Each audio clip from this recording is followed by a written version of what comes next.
sometimes with the governor, sometimes with Senator Grassley, now with Senator Ernst, and had good gatherings wherever we've been. A lot of energy with the Republican Party. I think the Kavanaugh hearings had something to do with that. People feel like the way, and our Senator Grassley was amazing, wasn't he?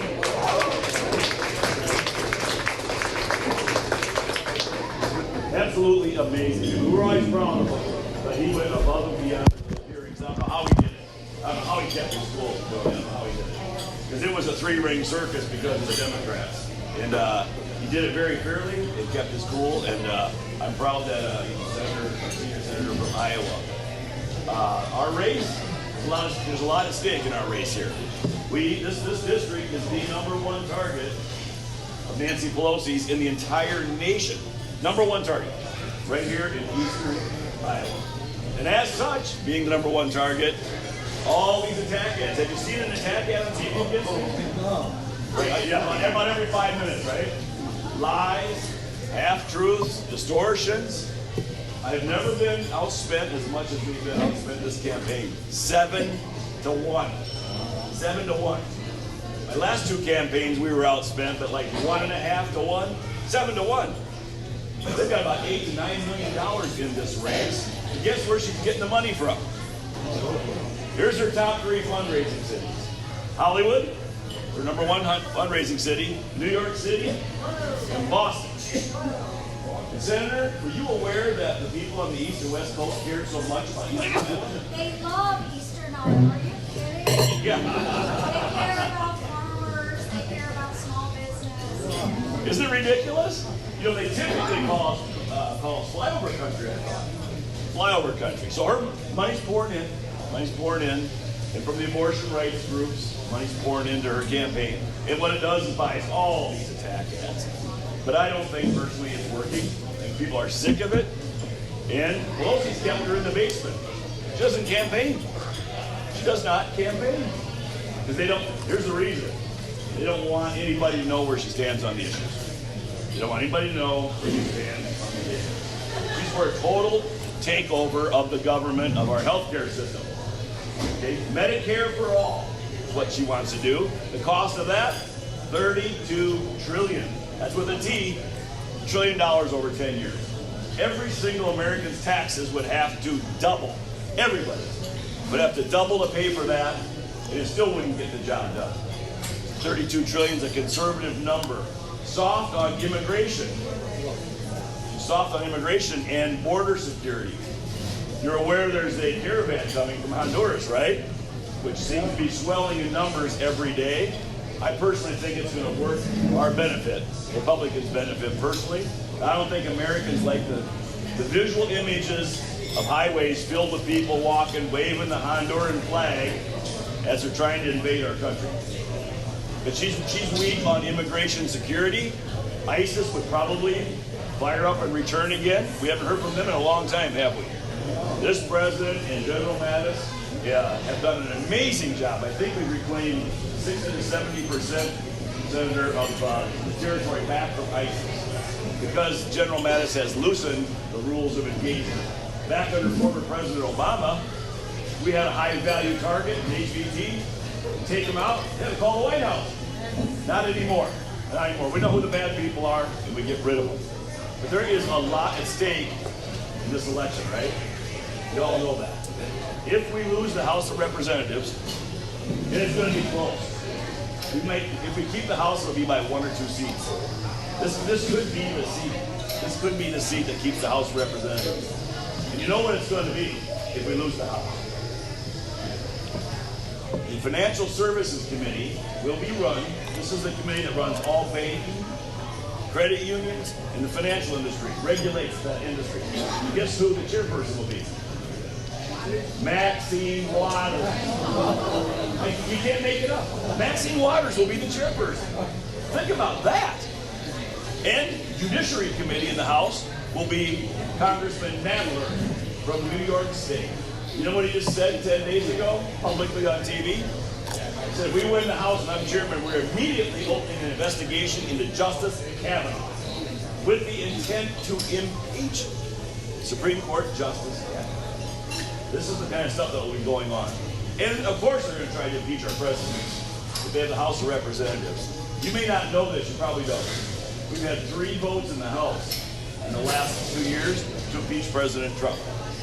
Democrats forced those votes. 3 impeachment votes. The last one, 69 Democrats voted to impeach President Trump.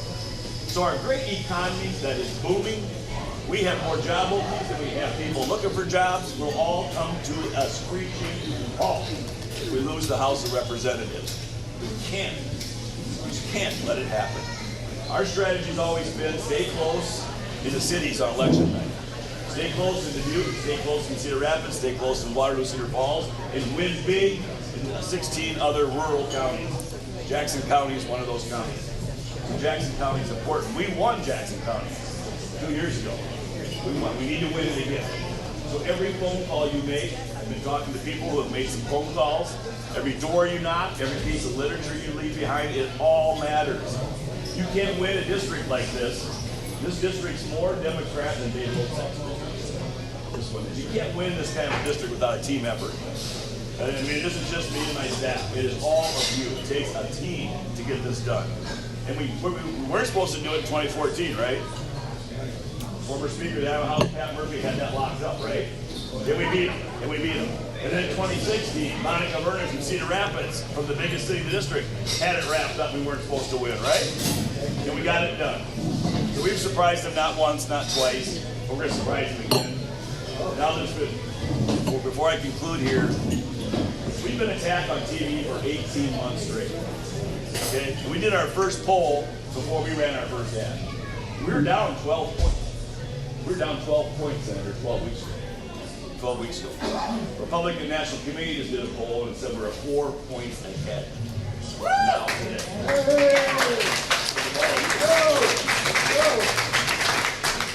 So we're running like we're 5 behind. You never know. You never know what's going to happen. This is kind of crazy times, right? If this were normal times, we probably should win this election by 12 points. But it's not. So we're not taking anything for granted. And I'm just here to encourage you to go to the polls, make sure you vote. And if this were Illinois, I'd say vote 10 times. but go ahead. I have time for a quick story, don't I, Jack? Only 30 seconds. We'll get to the senator here. First time I ran 5 years ago, we had a rally in Dubuque, and there was a young lady there from Illinois that was at the rally, and she came up to me afterwards, and she said, Rod, my grandfather voted Republican, even though he lived in Illinois his entire life. I said, that's amazing. She said he passed away 2 years ago. I said, I'm sorry to hear that. She said, well, the strangest thing has happened. Since he died, he's voted Democrat. So, take your children to the polls, take your elderly parents to the polls, go to church with to the polls. This is all about, I'm sure Senator Ernst is going to tell you about this too, turnout. It's all about turnout. If we turn out, there won't be a blue wave. There won't be even close. I think it'll be a red wave. But we got to turn out for the governor, Kim Reynolds. We got to turn out for myself, and we got to turn out for some of our great candidates we have up and down this ticket here, right? Iowa's got it going, right? The nation's got it going. Let's not turn back the clock and have endless investigations, raise taxes, increase regulations, and joblessness. We don't want to go back there, right? No. Let's not let it happen. So I'm here to thank you. Thank you for sending me to Washington, and thank you for what you do, every door knock, every phone call. I sincerely appreciate it. So we're gonna win. We got to sprint to the finish line. Yeah. All right.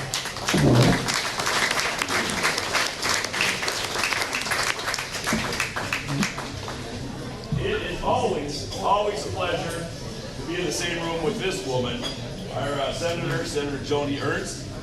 She knows something about upsets as well. In campaigns and running hard, right, in the team effort there. And I just love being around Joni, and I wish I saw her more in Washington, D.C., but even though the Senate and the House are connected, we're busy. We are busy. We don't see each other. We actually work. She's been traveling the country helping other Senate candidates in the Republican Party who need to hold the Senate. Right now it's 51-49. So anyway, without further ado, introductions, I absolutely love this lady, Senator Joni Ernst.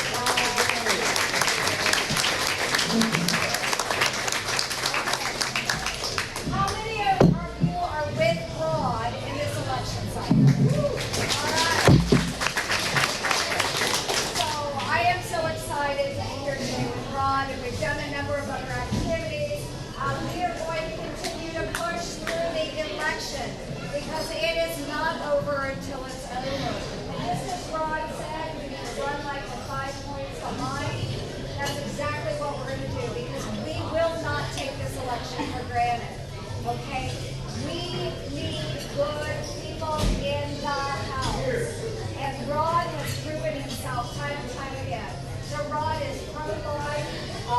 is pro-business, which is really important. He's pro-agriculture. He's pro-less regulation by the federal government. He is a fiscal conservative, which I really appreciate. And my gosh, he gets things done. So, you were just endorsed by the Telegraph Herald. Yeah. Okay. Folks, yeah, that's right. So, one thing that I read through that article, and one thing that really struck me is that they appreciate your experience and that you actually get things done. Isn't it amazing when you actually elect someone to the House of Representatives that will go and actually do what they said they would do on the campaign trail and get things done to their citizens? Rod has done that, and they were so gracious to point it out that you actually get work done. So it's pretty amazing when we have people with that level of integrity and that wherewithal to actually follow through. And so, prime example, folks, Cedar Rapids has been struggling for their flood mitigation project, their flood wall funding for years. My gosh, they struggled through that issue when Democrats held the House, the Senate, and the White House. They couldn't get funding for it. God made it happen. We made it happen. God made it happen. Okay. How long did it take? Just 10 years. Yeah, 10 years overall, but how long were you in office? Oh, yes. 3 years. 3.5 years. And he got it done. So folks, that's about getting conversations started. Year-round and E15. actually, yes, year-round Well, E15.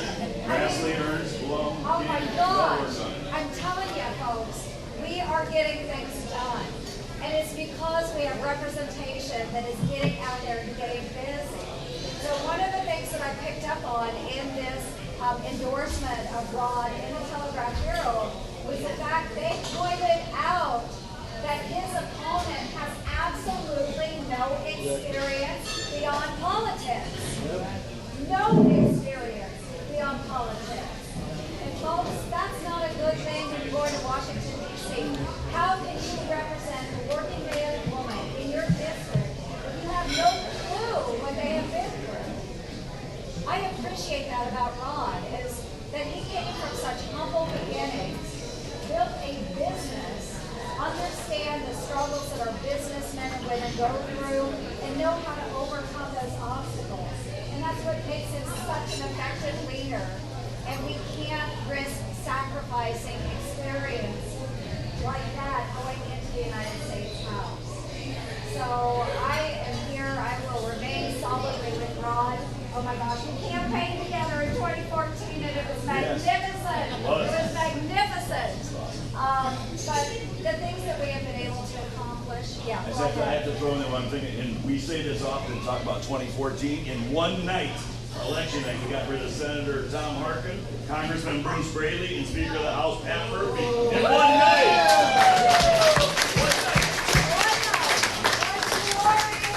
Yes. One glorious night. But we need to see that again. And it is a midterm election, so, people are maybe out there like, the president's not up, I don't need to worry about it. Folks, we do need to worry about it. We have to keep Rod in place. We have to have the governor. We have to keep her in her position. So, yes, we must do that. We must do that. Because things that Rod and I worked so hard on, the Tax Cuts and Jobs Act, it's a pretty heavy lift getting that through the House and the Senate. Rod was right there on the front lines, did so many great things for the state of Iowa and making sure our voices were heard. But we got that into law, signed into law, and you know what? What Democrats here are talking about, what his opponent is talking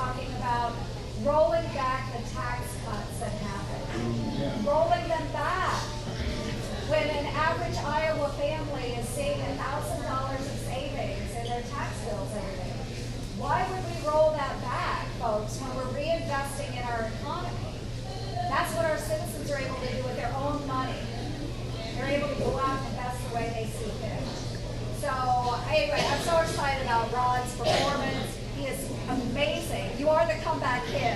You're the comeback kid. Because how many times are the pundits out there putting Rod down, down, down? And he's come out a winner every single time. But you know what? We come on you to help make that happen. We really, really depend on you. And we need you to go out. We need to get your neighbors, your colleagues, your friends, your children, whoever it is, out to those polls. Whether they absentee voted, they got their ballot laying on their kitchen cabinet or on their counter back home. Get it back in. Go to the polls, whatever it takes. We've got to make sure that Rod gets reelected. I need that partner in the House. I need that partner in the House. He's a wonderful partner to me. So God bless you. AJ, thank you so much for opening up your facility for us today. And thanks for your support of Rod. Pleasure. Anytime. Thank you so much. God bless all of you for doing what you're doing and for supporting Rod. I appreciate it so much. Are we going to take some questions? Sure. Okay. I'll take the easy one. You take the We'll take hard some one. questions. Yeah. Yes. Cheryl. First of all, thank you for your service, Senator. One thing I want to talk to you about, I own property in Arizona, Yes. and I pay real close attention to what's going on down there. We have got to get legislation moving forward to give these border patrol agents a raise. What they make is terrible for the risk they take. Most of them work alone. They're out there in a battlefield of rattlesnakes. Let me tell you what, I mean real snakes. These are common believers. And great people I've ever met. I know a lot of them just because I'm so close to where a lot of them need to come. Is there anything going on to get them a raise? People aren't going to take those kind of jobs before you go in here. Yes, and I can't speak specifically to the actual races that are going on, but that would be part of that overall package that has been proposed in the past. So we voted on 4 different types of immigration bills this last year, and every single one of them failed in the United States Senate because people are so torn from far left, on making sure that we have one, not only a raise out there, but actually the number of border patrol agents that we need. So number one, we need to be able to address having additional security on the border, and that comes with our border patrol agents. It comes from actually building a wall in the places where we need to have the wall built, aerial observation, all kinds of techniques to ensure that our nation is secure. So addressing the salary specific, that would be wrapped up in a much larger package that would deal specifically with border patrol. But believe me, I understand because it seems like our military, non-enlisted officers and enlisted soldiers, they are doing far beyond what they're being paid for. So we understand those concerns. What we have to do is be able to get that pushed through the Senate. We don't have a problem as long as the House is in Republican control. We can get it through the House. The problem is getting it through the United States Senate. And that's why we need more Republican senators over there, so we can do that.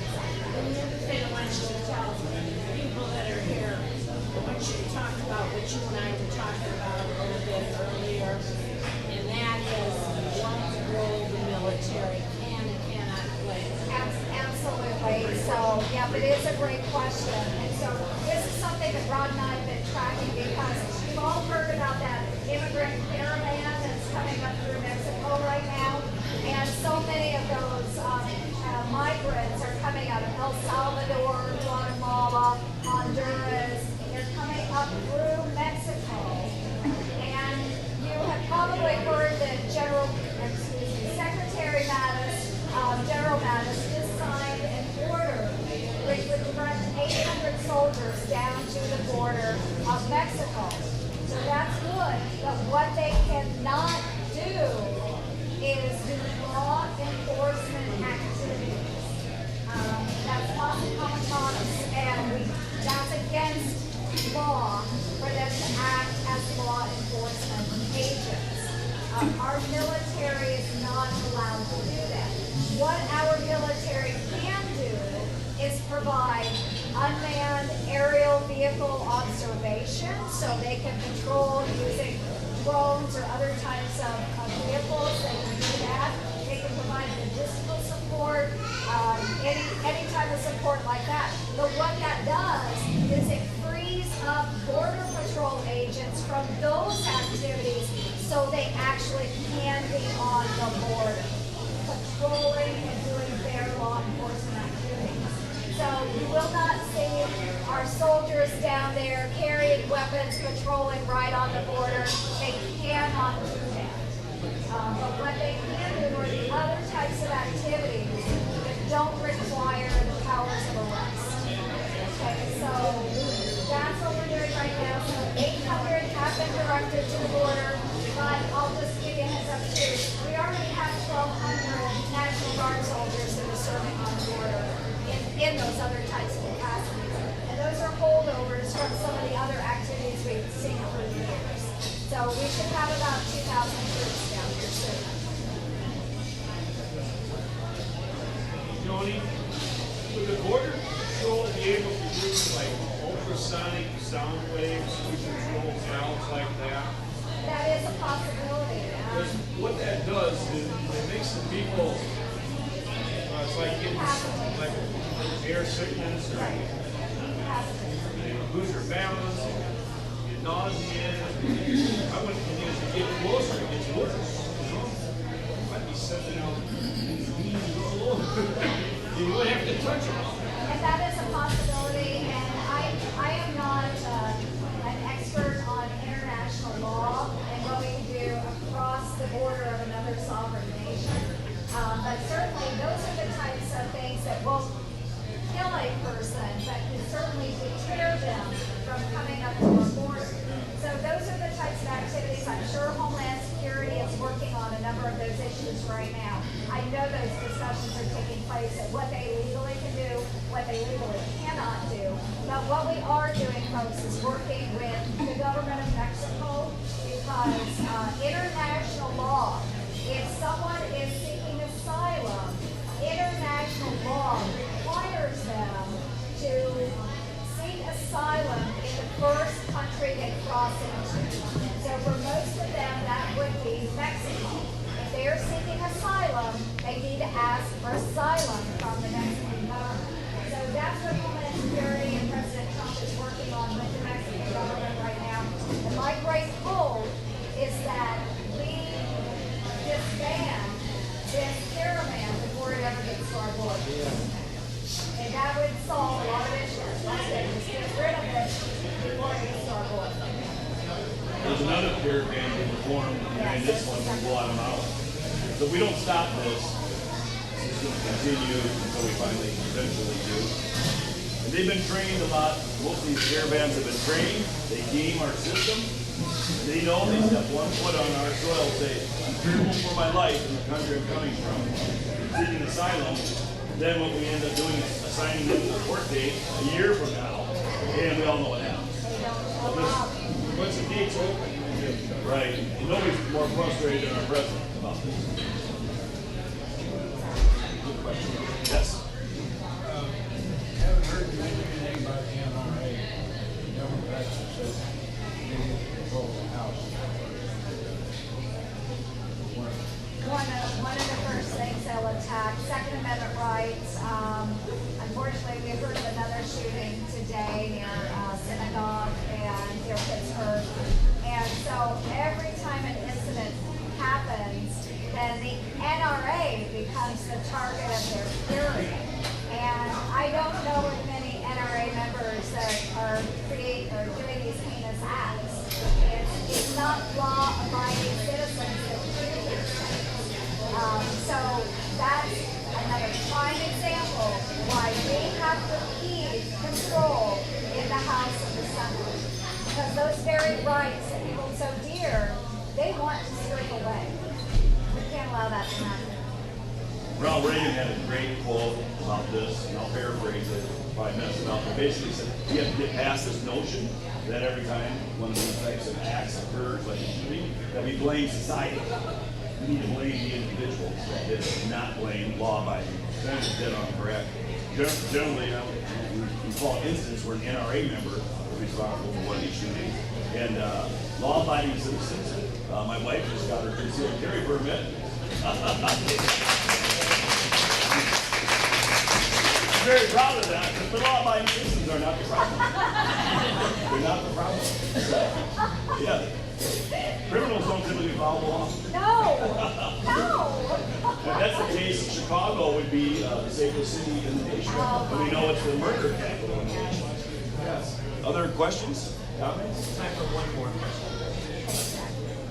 One more? Don't be shy, come on. Well, as a lifelong Republican, I'm always worried about the deficit, and I know Rod's taken some Yes. measures to reduce the deficit, but face it, it's a bad problem, and nobody seems to want to talk about it. It's going to kill people. You know, what, 777 billion go away with deficit? So that is a great point, and the issue is we are talking about it. There are certain circles that talk about it. It's not a big, sexy subject, so the media is not going to promote what we're working on. Right now, between the House and the Senate, and this is one way we deal with the budget deficits year by year, is we have to get back to regular order when we're doing our budgets and then when we're doing the appropriations bills.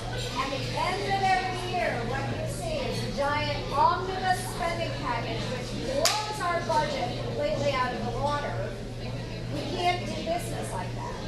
So between the House and the Senate, we do have a joint select committee, and it's focused on budget and appropriations process reforms. Because this is the issue, folks.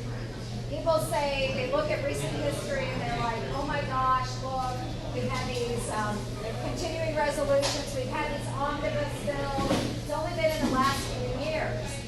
But the only times that Congress has actually passed a budget and done their appropriations bills on time to regular order, it's only been 4 times out of the last 44 years. That's why we are facing the problems that we're facing. So part of this joint select committee is 4 Republicans from the House, 4 Democrats from the House, 4 Republicans from the Senate, and 4 Democrats from the Senate. I am one of those 4 Republicans from the Senate working on this issue because I believe so firmly we have got to get our spending under control. So if we can actually put a process in place where we do a budget and we actually stick to that budget, get it done on time so we're not doing all the frivolous spending at the end of the year, we can start closing up those deficits. And then at that point, we can also be addressing our federal debt, which is concerning as well. $21 trillion of federal debt. And it's because of these darn deficits that we run into every single year. So we are working on that, but how much media coverage have you seen? Nothing, but I don't believe anything the media says anyway. Okay, good. I'll tell you, for a person that's my age and the people that are my kids' age, it's the issue. Immigration, a lot of people don't care about anything else, but the budget deficit, when you severely look at it and analyze it, it's a big problem. And to say that we've had Republican control of the House, the Senate, and the presidency not be able to deal with it. What's particularly of concern is we're running nearly $1 trillion deficits with all-time record tax revenues. Times are really great. They've never been higher, and we have $1 trillion deficits. What happens if the economy gets tough? Once again, as Reagan said, we don't have these large deficits because we tax too little. We have these large deficits because we spend too much. And that leads me to one other point I want to make. You know, the Democrats keep saying ad nauseum that these tax cuts are going to cost the government $1.5 trillion, right? And because of that, we're going to have to cut Social Security and Medicare. Political lie of the year. I stood in the House floor and gave a speech with 2 charts. One was in the 60s and one was in the 80s. And they were in the charts were one line. It was revenues to the federal government. And in 1964, we passed the Kennedy tax cuts, the year after he was assassinated. And guess what happened to the revenues to the government? Doubled. Shot up. Doubled in the next 10 years. And then I took the next chart and put it up there, 1986 Reagan tax cuts. Guess what happened? Once in a generation tax cuts, right? Guess what happened to revenues? Shot up. Doubled again. And we're going to double them again. We're gonna do the same thing. We have record revenues right now as we stand here. So it's a spending issue. It's not a revenue. So don't let them say this is costing the government $1.5 trillion. That's an utter lie. And then on top of that, whose money is it anyway? I love it when they say it costs the government. It's like Yours. I've actually had liberals tell me all money in our society is the government. I've had them tell me that. I mean, how do you argue with a person like that? Is that your opponent? Just about. So we voted on a balanced budget amendment to the Constitution in the House. It takes 2/3 supermajority to amend our Constitution.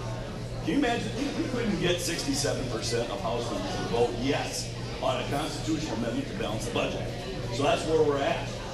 That's where we're at. So I favor a constitutional amendment first. Secondly, there's a plan out there called the Kenny Plan. You heard that, Senator? Now I always ask folks, how much do you think we waste in the federal government? What percentage? 10%? 20%? 30%? What the Penny Plan does, it says, let's cut a penny on a dollar. 1%. 1% a year. The top line, we can decide which programs get fully funded, which programs we eliminate entirely. But 1% a year, and guess what? If we did that for the next 6.5 years, we'd have a balanced budget. 1%. And I think the Senator and I will guarantee to you we waste more than 1% in the federal budget every year. Waste raw music. This is all we're doing. But we just can't seem to get the gumption, the willpower, and the political courage to say no occasionally. Good. It's a great question. It's a huge issue. It's my biggest disappointment of the last 4 years. So I think we're out of time. The Senator has to be on the way. I wanted to quick acknowledge Pauline Shilton. Pauline, maybe.